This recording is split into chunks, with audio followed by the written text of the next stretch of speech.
I would like to begin by thanking the organizers of the Farm Show for allowing me to speak to you today about an exciting new food tech development in the United Arab Emirates. I am honored to be included among the many renowned Canadians on your speakers list, from former Prime Minister Stephen Harper, who I am fortunate to be acquainted with, to former Saskatchewan Premier Brad Wall. And I would also want to importantly congratulate you on marking over 40 years hosting the Farm Show and featuring the latest technology and innovations within the agricultural sector. I would also like to extend my warmest congratulations to Minister Jeremy Harrison of Trade and Export Development, Minister David Merritt of Agriculture, and their government of Saskatchewan for their decision to open a trade office in the United Arab Emirates, which will only further support the Saskatchewan and Canadian participants with us today. I was extremely pleased to meet with both ministers recently and speak about our dynamic bilateral trade relations, which include not only the UAE standing as Canada's #1 trading partner in the Middle East and North Africa, but also serving as Saskatchewan's largest trading market in the MENA region, which is largely due to our robust agricultural relations, thanks to many of the participants here today. It is an opportune time to be speaking about the future of food tech in the UAE, as it captures a pivotal moment in our food security development. This year, as we mark the Golden Jubilee of the UAE and celebrate our many accomplishments over the last 50 years, we are actually focused looking ahead to the next 50 years. And food and water have been identified by my government as being a strategic sector for the UAE's economic success. This discussion also comes at a pivotal time vis-à-vis our experience with COVID, which has been an invaluable time to take stock and evaluate our current food security policies and direction. We have been extremely proud of our government's leadership, where we fared extremely well during COVID. We did not experience food shortages, we controlled food prices, and our food distribution systems ran very smoothly. There are many exciting advancements and opportunities for the agri-food and food tech sectors in the UAE, but I will also focus on a new smart city that our Vice President, Prime Minister, and ruler of Dubai, His Highness Sheikh Mohammed bin Rashid Al Maktoum, launched last month, where clean high-tech meets global food demands, called Food Tech Valley. It will be designed as an integrated modern city that develops alternative proteins, creates drought-resistant crops, and uses 3D technology and robots to help sustain food production, create superfoods, and provide answers to global food challenges. We will triple the UAE's food production, accelerate our self-sufficiency to produce fresh food while improving our nutrition and reduce food waste. We have already developed cutting-edge farming technologies from vertical farming to advanced robotics in aims of producing over 300 varieties of crop. Food Tech Valley has been established in partnership with our Ministry of Food and Water Security, which will also help us achieve our national food security strategy objectives. This strategy will not only secure UAE's food sustainability, but will also provide access to safe, nutritious, and sufficient year-round food throughout the world. Food Tech Valley will serve as a global hub for future clean tech-based food and agricultural products, and where you, as researchers, entrepreneurs, startups, and industry experts can help us develop solutions that will shape the future of the food industry. We welcome Canadian food industry experts, entrepreneurs, researchers, and academics to help us advance our R&D and to produce cultivated foods, alternative and lab-produced foods, contribute research proposals and new ideas in this field. Another key point I would like to stress to our Canadian participants is that Food Tech Valley will also be a dynamic economic zone, which is particularly significant considering that the size of the agri-tech market is projected to grow from $13.5 billion to $22 billion over the next 4 years. As some of you may know, if you have a presence in the UAE, you automatically have access to global markets. With 1/3 of the world living within a 4-hour flight of the UAE, and this connectivity reaching more than 3.2 billion consumers in Europe, Asia, Africa, and the Middle East, with a collective GDP of more than $60 trillion in emerging markets alone, The world is at your fingertips. Another important opportunity you have to outreach to the world is through Expo Dubai. From this coming October 1st for 6 months to March 31st, 2022, the UAE will host the World's Fair, where Canada will join more than 190 other participating countries to help support and showcase your Canadian business and investment research and academic sectors. I invite you to take advantage of the Expo programming, which includes opportunities for the agri-food and agri-tech sectors, such as Gulf Food in February, which offers a variety of outreach and promotional activities.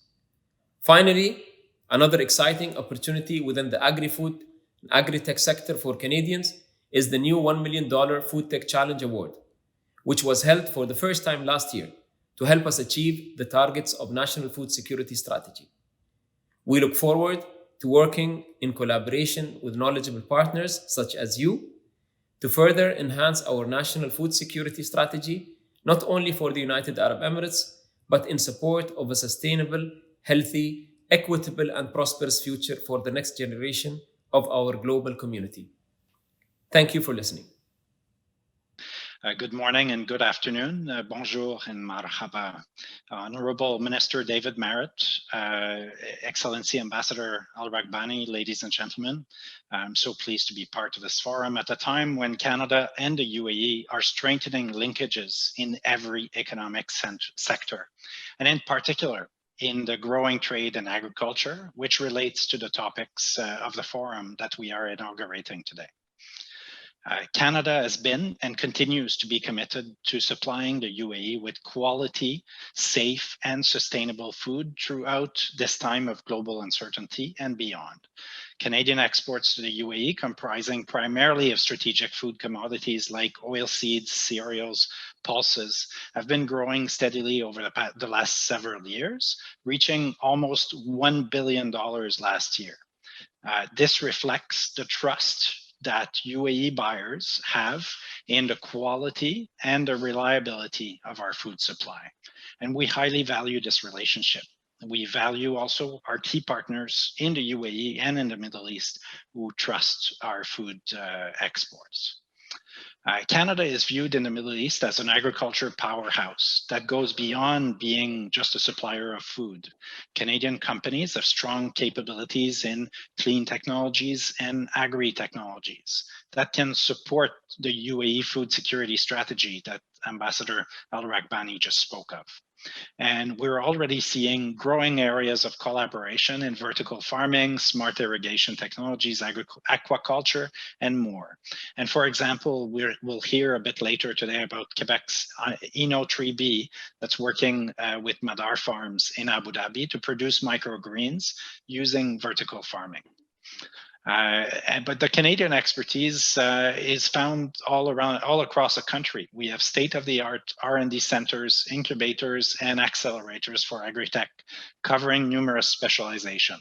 To mention just a few: food traceability and animal health and welfare monitoring in Alberta, vegetable proteins in Saskatchewan, farm management platforms and remote sensing in Quebec, crop protection and robotics and drones in British Columbia, AI and analytics in Ontario, and aquaculture in Atlantic Canada. And I could go on.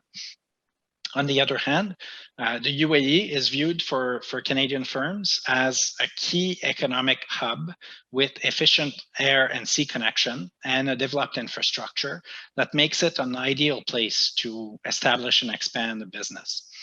In fact, around 30% of these exports that I talked about earlier from Canada end up being re-exported directly from the UAE to other markets, and some end up being transformed in the UAE and then re-exported and then exported as well. So many Canadian companies choose to start their journey into these new markets in the Middle East and beyond through the UAE. In fact, the UAE is a hub and a platform for Canadian companies that want to access markets in not only the Middle East, but also in Africa and in South Asia. Look, the harsh environment in the Gulf, it's probably about 40 degrees right now as we speak here, makes it difficult to grow food locally. Canadian technologies in areas like indoor farming, controlled environment agriculture, vertical farming, precision agriculture, aquaponics, irrigation, and so on will be a great interest to stakeholders in the UAE. So we really welcome this forum here where we can actually share best practices, share best technologies with our UAE counterparts. The UAE government, as Ambassador Raqbani has mentioned, has done remarkable work through the effort of the Food and Water Security Council and Her Excellency Mariam Al-Maeri's team to ensure that throughout COVID, we were able to see minimal disruptions on the food supply and actually no impact to consumers. It's a privilege that we had being here in the UAE during this time, and it's not something that every country has managed to achieve. But on top of that, what we're seeing is really the implementation of successful homegrown initiatives, some of which you'll hear about a bit later, that ensure the production of fresh local produce that we see in store all around the UAE. And so there's this country has been able to achieve incredible success in terms of enhancing its food security. And it's a testament to, yes, the leadership of the UAE government, but also the determination of UAE entrepreneurs to pick up the challenge and work to enhance the country's food security. There are many opportunities in the agri-tech fields that are to be explored by Canadian companies. I'm certain that today and tomorrow, the audience will get a better understanding of what the potential is in this market, but also what is it that Canada can supply to international partners in ag tech. I cannot conclude my remarks today without mentioning Expo 2020 in Dubai. It starts in October.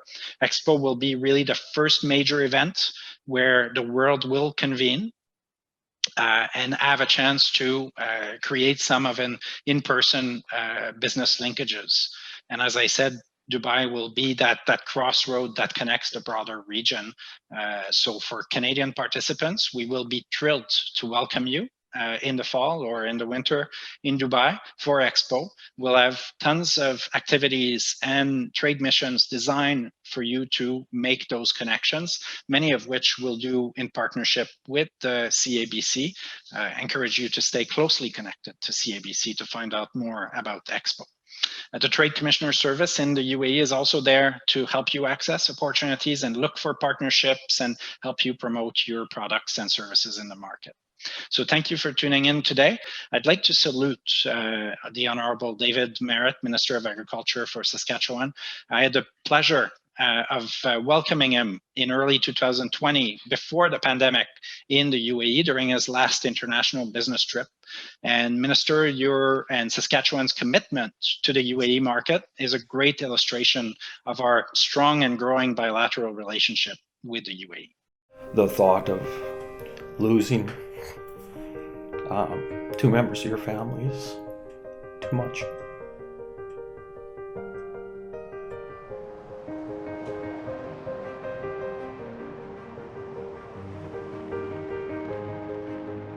My dad was moving an auger from one bin to another.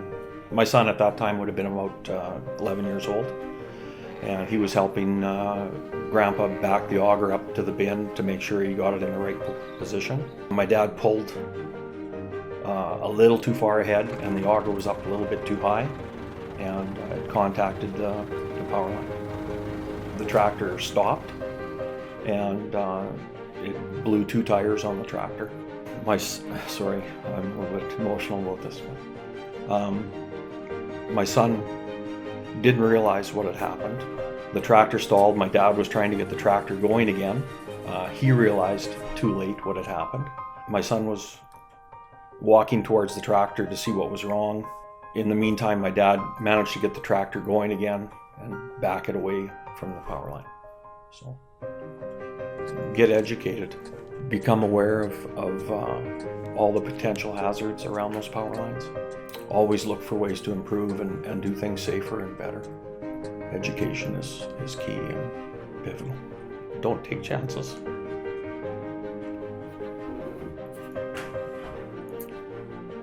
We were very fortunate that day.